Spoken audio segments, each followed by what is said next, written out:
Arranco con el editorial, como les digo siempre, lo vamos a ir charlando, lo vamos a ir comentando, vamos a ir frenando y tratando de armar entre todos este rompecabezas cada vez más difícil que es la Argentina. La Argentina entró en la etapa del papelón y el descontrol. Es triste, es doloroso, sobre todo porque era evitable. El fracaso económico y sanitario ya no está en discusión.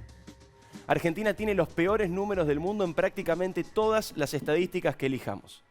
Cantidad de contagios, cantidad de muertos por millón la última semana, calidad de los testeos, cantidad de testeos y caída en la economía. Y ahora, un dólar descontrolado.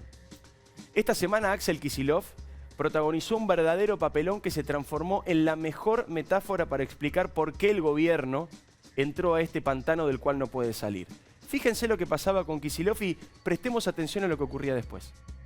La política de la provincia de Buenos Aires está muy asociada con lo masculino, viene de una tradición machista. No es porque lo hayan llevado adelante, porque es mentira, ¿no? Lo hayan llevado adelante a esta provincia o su dirigencia no haya contado con mujeres, sino que hay una especie de cultura del machismo que parte desde cosas tan básicas como llamar a los intendentes o los dirigentes del conurbano los varones del conurbano.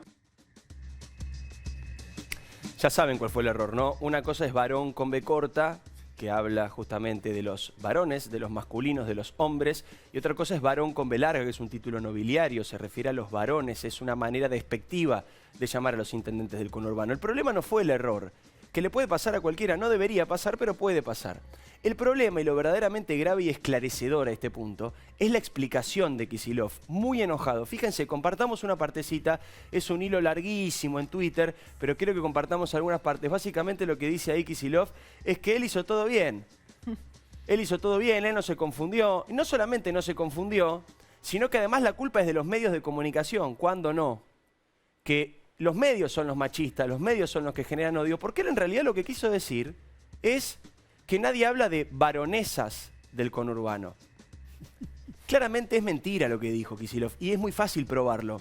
Porque él, en la frase que acabamos de escuchar, no habla de las intendentas. Dice claramente a los intendentes del conurbano y a los dirigentes del conurbano los llaman varones.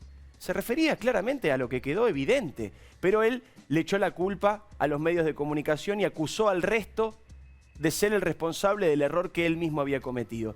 Y esto es exactamente lo que te quiero contar. El error finalmente es un blooper. La explicación es lamentable porque pretende tratarnos a todos de estúpidos, pero es exactamente el accionar permanente del gobierno que nos arrastró a todos a este desastre. Cuando comete un error y algún sector de la sociedad o de la prensa lo señala, en lugar de corregir, de revisar, de pedir disculpas, de asesorarse mejor, de recalcular, lo que hacen es salir a acusar a los demás. Resulta que él comete un error, pero son los medios los que están llenos de odio y de machismo. Y acá es donde está el punto central. Si no acepta un error menor por supuesto comparado a las otras cosas que ocurren en la Argentina, ¿cómo van a aceptar que hicieron un desastre con los testeos? ¿Cómo van a reconocer que no están a la altura para resolver el conflicto de la toma de tierras? ¿Cómo van a admitir que entramos en este túnel de cuarentena eterna y economía en destrucción total simplemente por no escuchar al otro? Lo dijimos cientos de veces, pero va una vez más. Nadie sabe bien cómo controlar la pandemia.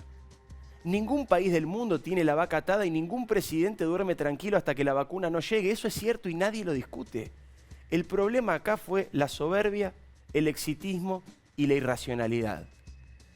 Al mes y medio de cuarentena, desde diferentes sectores de la sociedad empezaron a advertir que había cosas del sistema propuesto por el gobierno que habían comenzado a fallar, que había que hacer algunos cambios, algunas correcciones. Se veía venir una debacle económica, un hartazgo social, un hastío psicológico que iba a destruir cualquier tipo de posibilidad de maniobrar más adelante. El gobierno respondió de la única manera que conoce: atacando, agrediendo, estigmatizando y acusando de las peores barbaridades. Anticuarentena, gente del mal, contagiadores, asesinos. ¡Asesinos! El gobierno nunca tuvo la grandeza de siquiera preguntarse si estaba haciendo las cosas bien, o al menos si se podían hacer mejor. ¿Tan grave era escuchar? ¿Tan grave era convocar a especialistas que pensaran distinto y hacer correcciones a tiempo? La pregunta por ahí no es qué se hizo mal. Tal vez nos debemos preguntar, ¿por qué no quiso escuchar el presidente? Alberto Fernández sintió que había ganado el partido cuando iban 15 minutos del primer tiempo. Así se lo dijo al cantante de Calle 13, ¿se acuerdan en un vivo de Instagram cuando dijo: estamos dominando al virus? Además, se animó a compararse con Suecia y dijo que éramos un ejemplo en el mundo. Creyeron que se las sabían a todas y con un dejo de malvinismo vencido nos volvieron a decir: vamos ganando. No aprendemos más, evidentemente. Con la cantidad de testeos pasó exactamente lo mismo. Y acá me quiero tomar un segundo, pido disculpas para hablar de algo que pasó en este programa.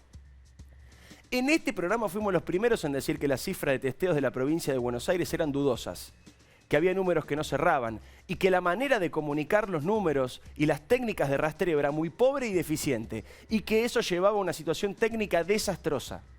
Tratamos de ser prudentes porque en aquel momento casi nadie decía estas cosas, ¿eh? Por eso usamos el potencial, dijimos sería, estaría, aparentemente ocurriría. Bueno, por ser prudentes nos dijeron todo tipo de barbaridades. Nos insultaron, intentaron humillarnos, pero no pudieron, porque el tiempo nos terminó dando la razón. Uno de los sitios más importantes del mundo, Our War in Data, dejó de publicar las estadísticas de nuestro país porque no son confiables. Esa es la etapa del papelón, no hay otra palabra. Un papelón gigante e internacional.